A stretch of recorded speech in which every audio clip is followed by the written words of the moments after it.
আসসালামু আলাইকুম প্রিয় দর্শক সবাই কেমন আছেন। চলে আসলাম আজ আরো একটি এই মুহূর্তে আবহাওয়ার খুবই গুরুত্বপূর্ণ খবর নিয়ে। ধেয়ে আসছে প্রচন্ড বজ্রসহ ঝড় বৃষ্টি। বাংলাদেশের পূর্ব অঞ্চলে প্রভাব ফেলতে পারে, দক্ষিণে শুরু হতে পারে হালকা মাঝারি বজ্রবিদ্যুৎ সহ ঝড় বৃষ্টি। কেমন থাকতে পারে আজ রাতের আবহাওয়া এবং আগামীকাল শুক্রবার 28 জুন বাংলাদেশের 64 জেলার মধ্যে কোন কোন জেলাগুলোর উপর ভারী থেকে অতি ভারী ঝড় বৃষ্টিপাতের সম্ভাবনা থাকবে, পশ্চিমবঙ্গের কোন কোন জেলায় বৃষ্টিপাতের সম্ভাবনা থাকবে, কেমন থাকতে পারে তাপমাত্রা, শুরু হতে পারে প্রবল বেগে দমকা ঝোড়ো বাতাস দক্ষিণের উপকূলীয় অঞ্চলে, কোন কোন জেলাগুলোর উপর প্রচন্ড দমকা ঝোড়ো বাতাস অব্যাহত থাকবে আগামীকাল। তো সম্পূর্ণ বিস্তারিতভাবে লাইভ আপডেট আপনাদেরকে দেখিয়ে দেব। তো বিস্তারিতভাবে জানতে হলে ভিডিওটি সম্পূর্ণ দেখবেন, ভালো লাগলে লাইক করবেন। সবার আগে গুরুত্বপূর্ণ আবহাওয়ার খবর পেতে চ্যানেলটি সাবস্ক্রাইব করে পাশের বেল বাটনে ক্লিক করে রাখবেন। আর ভিডিওটি আপনি বাংলাদেশ, পশ্চিমবঙ্গ, আসাম, ত্রিপুরার কোন জেলা থেকে লাইভ দেখছেন কমেন্ট করে জানিয়ে দিন। ইতিমধ্যে আমরা সরাসরি আপনাদেরকে স্যাটেলাইট ইমেজের উপর রাখলাম। স্যাটেলাইট ইমেজের উপর একবার দেখুন দেশের পূর্ব অঞ্চল কুমিল্লার দিকে, আগরতলা, ব্রাহ্মণবাড়িয়ার দিকে এবং দেখুন এখানে ব্যাপক ভারী মেঘ এবং এখানে যে বৃষ্টির মেঘ রয়েছে, সাথে ত্রিপুরা রাজ্যের বেশ কিছু অঞ্চলে আমরাপুর, আগরতলা, আমবাচা, এখানে দেখুন ছাগলনাইয়া, ভেলুনিয়া, এখানে দেখুন বেশ কিছু এলাকায় খাগড়াছড়ি, বাংলাদেশের যে পূর্ব অঞ্চল চট্টগ্রাম বিভাগের যে পাহাড়ি অঞ্চলের দিকে, চট্টগ্রাম বিভাগের যে পাহাড়ি অঞ্চল রয়েছে সেখানে এখানে মিজোরামপুর থেকে ভারী মেঘ কিন্তু আসছে, মায়ানমার থেকে কিন্তু মেঘ প্রবেশ করছে। এখানে অনেক এলাকায় হালকা বৃষ্টিপাত ঘটাতে পারে, রাতে কিছু এলাকায় ভারী বৃষ্টিপাত ঘটাতে পারে এবং বজ্রসহ, এবং আকাশ কিন্তু প্রচণ্ড মেঘাচ্ছন্ন হতে পারে, প্রচুর মেঘ জমতে পারে এই সবটুকু এলাকা জুড়ে। তবে যে দক্ষিণের যে আপডেট এখানে আমরা দেখতে পাচ্ছি মহেশখালী থেকে কক্সবাজার এবং চট্টগ্রাম বিভাগে চট্টগ্রাম বিভাগের যে দক্ষিণের অঞ্চল রয়েছে টেকনাফ থেকে শুরু করে এখানে উকিয়া থেকে এই এলাকায় দমকা ঝোড়ো বাতাস শুরু হতে পারে, সাথে বৃষ্টিপাতও কিন্তু ঘটাতে পারে অনেক এলাকায়। সকাল থেকে অনেক এলাকায় হালকা মাঝারি বৃষ্টিপাত দেখা গেছে, ইতিমধ্যে কিছুটা মেঘ আবার কিছুটা পরিষ্কার এরকম বৃষ্টিপাতও হচ্ছে দুয়াক এলাকা জুড়ে। রাতে কিন্তু আকাশে ভারী মেঘ জমতে পারে, ঘন মেঘ কিন্তু প্রবেশ করছে। মেঘ প্রবেশ করতে দেখা যাচ্ছে পূর্ব দিক থেকে দেশের উপর বাংলাদেশের বরিশাল বিভাগের সবটুকু এলাকায় আকাশ মেঘাচ্ছন্ন হবে রাতে, ঢাকা বিভাগের উপর আকাশ মেঘাচ্ছন্ন হতে পারে, খুলনা বিভাগের অর্ধেক এলাকায় রোদ, অর্ধেক এলাকায় আকাশ মেঘাচ্ছন্ন, কলকাতা সহ পশ্চিমবঙ্গের সবটুকু এলাকায় আকাশ প্রচণ্ড মেঘাচ্ছন্ন রয়েছে। খোলাঘাট, হালদিয়া এবং খড়গপুর, চাকুলিয়া এবং পুরুলিয়ার দিকে বাঁকুড়া, দুর্গাপুর এবং বর্ধমান ভারী মেঘ জমছে, এখানে আকাশ মেঘাচ্ছন্ন থাকবে অলরেডি।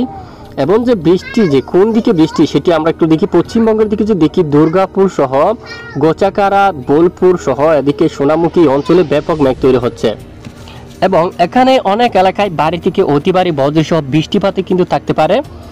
উত্তরবঙ্গের আপডেট কি? উত্তরবঙ্গে যে এখানে দেখুন, এখানে উত্তরের রংপুর বিভাগের বেশ কিছু এলাকায় আকাশ পরিষ্কার ছিল, তবে দুয়েক এলাকায় বৃষ্টিপাত কিন্তু দেখা যাচ্ছে। আলিপুরদুয়ার, দার্জিলিং, জলপাইগুড়ি এদিকে উত্তরের যে জেলাগুলো রয়েছে সেখানে আকাশ মূলত পরিষ্কার, বৃষ্টির মাত্রা তেমনভাবে দেখা যাচ্ছে না, বৃষ্টির পূর্বাভাস কিন্তু রয়েছে। আর সিলেট বিভাগের বেশ কিছু এলাকা জুড়ে আকাশ মেঘাচ্ছন্ন, সকাল নাগাদ ময়মনসিংহ ও সিলেট বিভাগের অনেক অঞ্চল জুড়ে হালকা মাঝারি বৃষ্টিপাত কিন্তু দেখা গেছে। ইতিমধ্যে বিকেল থেকে রাতে মেঘাচ্ছন্ন মেঘলা আকাশ থাকতে পারে এবং দেশের পূর্ব কুমিল্লা ও ব্রাহ্মণবাড়িয়া সহ এদিকে আশেপাশে এলাকায় কিছুটা বৃষ্টিপাত ঘটাতে পারে। সমুদ্র অঞ্চলেও ব্যাপক ভারী মেঘ কিন্তু দেখা যাচ্ছে, কিছুটা পরিষ্কার আবার কিছুটা মেঘলা এরকম কিন্তু আমরা দেখতে পাচ্ছি।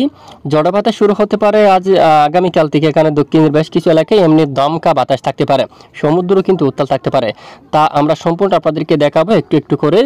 তো বিস্তারিতভাবে আপনারা দেখতে থাকুন। বৃষ্টির যে আপডেট, ইতিমধ্যে বজ্র বৃষ্টি মোড় যে আপডেট রয়েছে সেটি আমরা দেখতে পাচ্ছি। বৃষ্টির সম্ভাবনা শুক্রবার 28 জুন, তবে সকাল নাগাদ দেশের উপর বৃষ্টির সম্ভাবনা কম থাকবে, শুধু সামান্য কিছু কিছু এলাকায় এমনি বৃষ্টিপাত থাকতে পারে। খুলনা, বরিশাল বিভাগে, চট্টগ্রাম বিভাগের কিছু কিছু এলাকা জুড়ে কিছুটা বৃষ্টিপাত ঘটাতে পারে। পাশাপাশি আর কিছুটা যে বৃষ্টিপাতের আপডেট উঠে আসছে সেটি কিন্তু দেশের একদম দক্ষিণ পূর্ব, উত্তর পূর্ব অঞ্চলে। এখানে সিলচার অঞ্চল, এই যে দেখুন লাল কালার যে মেঘ, ভারী বজ্র মেঘ, এখানে বজ্র বৃষ্টিপাত এখানে অলরেডি বজ্র বৃষ্টিপাত কিন্তু ঘটার সম্ভাবনা। এবং এদিকে হালিয়াকান্দি, জাকিগঞ্জ অঞ্চল, চরকায় অথবা বড়লেখা, সিলেট, বালাগঞ্জ, এখানে যদি মহান রবের হুকুম হয় অবশ্যই বৃষ্টিপাত হবে, তবে সম্ভাবনা কিন্তু এখানে রয়েছে, অলরেডি আপডেট কিন্তু উঠে আসছে। বিশনবাবুর, চাতকবাজার, উত্তরে এই এলাকায় বৃষ্টিপাতের সম্ভাবনা 27 জুন নাগাদ এখানে বৃষ্টিপাত কিন্তু ঘটিয়ে অলরেডি এখানে। তো আমরা দেখতে পাচ্ছি এখানে অলরেডি বৃষ্টিপাত ঘটার সম্ভাবনা রয়েছে। এবং এরপরে আমরা যদি আর একটু ল্যাপটপ করে দেখি 28শে জুনের যে আপডেট রয়েছে সেই আপডেট অনুযায়ী দেখা যাচ্ছে বৃষ্টিপাত 29শে জুনের আপডেটে উত্তরে অনেক এলাকায়, ভুটানের বেশ কিছু এলাকায় বৃষ্টিপাত থাকতে পারে, পাশাপাশি চট্টগ্রাম বিভাগের দু এক এলাকায় বৃষ্টিপাত থাকতে পারে, সব জেলায় বৃষ্টিপাত থাকবে না। অলরেডি 29শে জুন যে আপডেট সেটিও দেখতে পাচ্ছি, তুলনামূলক বৃষ্টির সম্ভাবনা দেশের উপর বিক্ষিপ্ত আকার রয়েছে, সব জেলায় বৃষ্টিপাতের সম্ভাবনা নেই, মূলত অনেকটাই কম রয়েছে। তবে যে বৃষ্টির সম্ভাবনা ভালো রয়েছে সেটি কিন্তু এখানে ভারতের উপর বিহার দিয়ে এখানে ফৈজাবাদের দিকে, নেপাল অঞ্চলে, এখানে পূর্ণিয়ার দিকে, দিনাজপুরের দিকে, এখানে মুর্শিদাবাদের দিকে বৃষ্টিপাত ঘটাতে পারে, ধানবাদ সহ পশ্চিমবঙ্গের কিছু কিছু এলাকা জুড়ে এমনি হালকা মাঝারি বজ্র সহ বৃষ্টিপাত ঘটার সম্ভাবনা কিন্তু রয়েছে। এবং 30শে জুন থেকে ভালো বৃষ্টিপাতের আভাস কিন্তু উঠে আসছে, বিশেষ করে দেশের পূর্ব অঞ্চল দিয়ে। আগামী 30শে জুন রবিবার থেকে বাংলাদেশের দক্ষিণ টেকনাফ অঞ্চল, উকিয়া, কক্সবাজার, সেন্ট মার্টিন, নাইকুঞ্জুরি, মহেশখালী, বদরখালী, চুয়ারপাড়ি, কুতুবদিয়া, থানচি, লামা, আলীকদম, সাতকানিয়া, রঙ্গাচুরি, রাজস্থলী, বিলাইছড়ি, রাঙ্গামাটি অঞ্চল, হাটহাজারী, পরিচুটি উপজেলা, এখানে খাগড়াছড়ি, লংগদু, সাজেক, দিঘিনালা, মগেয়াবাড়ি, এখানে এই সবটুকু এলাকায় মাঝারি থেকে ভারী বৃষ্টিপাত থাকার সম্ভাবনা কিন্তু রয়েছে। এবং পাশাপাশি দেশের পূর্ব অঞ্চলে বৃষ্টি এবং উত্তরে শিলং সহ সিলেট বিভাগের আশেপাশে এলাকায়ও হালকা মাঝারি বজ্র সহ বৃষ্টিপাত থাকার সম্ভাবনা আগামী 30শে জুন থেকে।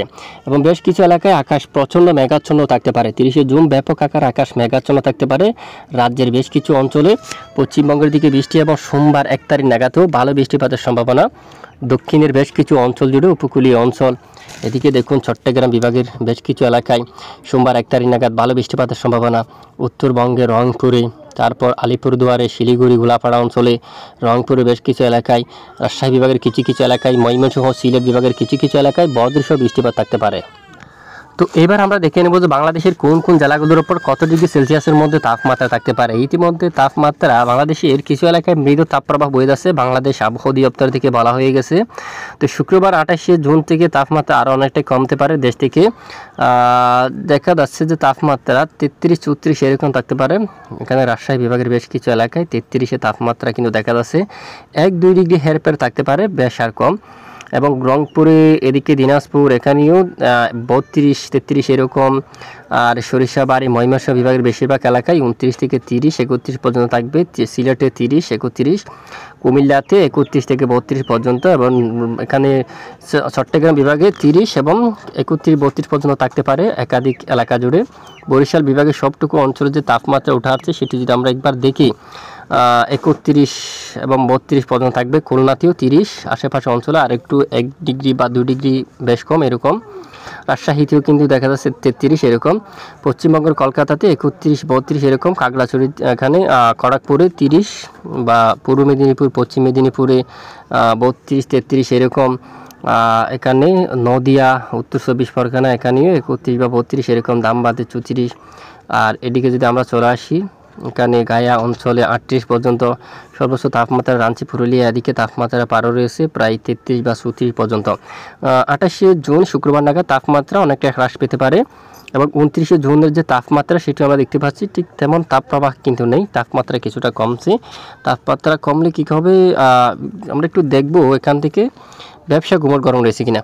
ওই যে 27শে জুন নাগাদ চট্টগ্রাম বিভাগের অনেক এলাকায় কিছুটা অস্বস্তিকর গুমট ব্যবসা গরম রয়েছে, যা কিন্তু বাতাসের কারণে অনুভব হচ্ছে না, কারণ অনেক এলাকায় অস্বস্তিকর গুমট ব্যবসা গরম কিন্তু থাকতে পারে।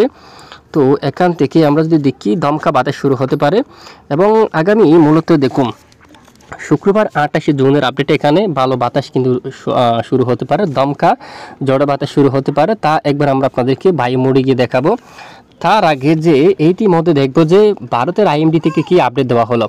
আইএমডি আবহাওয়া অধিদপ্তর থেকে যে আপডেট দেওয়া হলো সেখানে আমরা দেখতে পাচ্ছি বর্ধমান অঞ্চল সহ অনেক এলাকায় বৃষ্টিপাতের সতর্কতা কিন্তু দেওয়া হয়ে গেছে। আবহাওয়ার সতর্কতা দেখুন, বর্ধমান, বাঁকুড়া অঞ্চল এদিকে এই যে সতর্কতা কিন্তু দেওয়া হয়ে গেছে।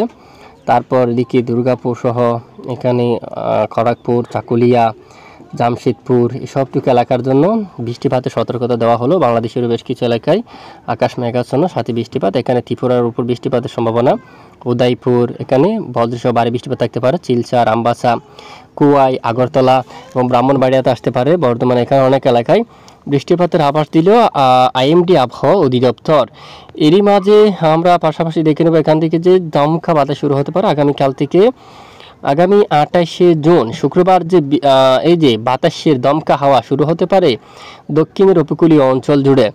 ঘন্টায় 50 কিলোমিটার বেগে চট্টগ্রাম বিভাগের উপকূলীয় বেশ কিছু এলাকায় হালকা মাঝারি দমকা ঝড়ো বাতাস শুরু হতে পারে।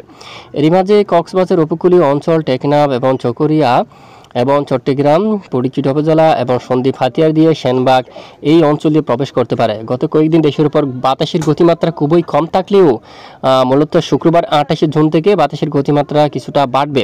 দক্ষিণের উপকূলীয় অঞ্চলে ঘন্টায় 45 বা 50 কিলোমিটার পর্যন্ত জড়ো বাতাস থাকবে এবং সমুদ্র অঞ্চলে দমকা জড়ো বাতাস থাকবে, যার কারণে সমুদ্র খুবই উত্তাল রয়েছে। মধ্য বঙ্গোপসাগরে এই মুহূর্তে খুবই উত্তাল অবস্থা রয়েছে। তো অবশ্যই ছোটো ছোটো মাছ ধরা নৌকা ট্রলারগুলো একটু উপকূলের কাছাকাছি সাবধানে চলাচল করবে। হাওয়ার দাপট কিন্তু কিছুটা বাড়তে দেখা যাচ্ছে।